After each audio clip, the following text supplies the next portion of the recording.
अस्सलाम वालेकुम फ्रेंड्स, उम्मीद है कि आप सब खैरियत से होंगे। तो आज आप लोगों को बताने वाले एलोवेरा में रात भर लौंग दबाकर रखने से क्या होता है। एक मरतबा ये टिप्स आजमा लें, रिजल्ट देखकर आप खुद भी महंगे प्रोडक्ट लेना छोड़ देंगे। ख़वातीन अपने बालों को लेकर बहुत ज़्यादा एहसास होती हैं, इससे बाल गिरने शुरू हो तो परेशान हो जाती हैं और हो भी क्यों ना, बल्कि ने बाल औरती शख्स खूबसूरती को निखारते हैं। आजकल जिस तरह का माहौल चल रहा है, इसमें बाल को झड़ने का मसला मज़ीद बढ़ रहा है। छोटी उम्र में ही लड़कियों के सर में गंजपन आने लग जाता है।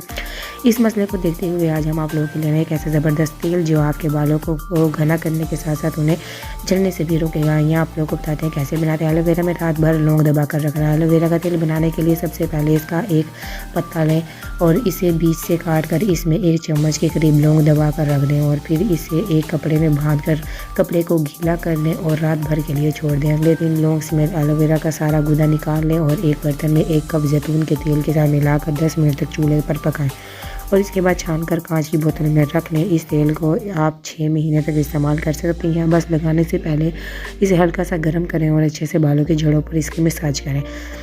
इस तेल के इस्तेमाल से बाल झड़ने में कमी आएगी और वो घने भी होंगे। इन्फॉर्मेटिव वीडियो है, दूसरे तक लाजमी शेयर करें ताकि इसका फ़ायदा हो सके। Thank you for watching my video.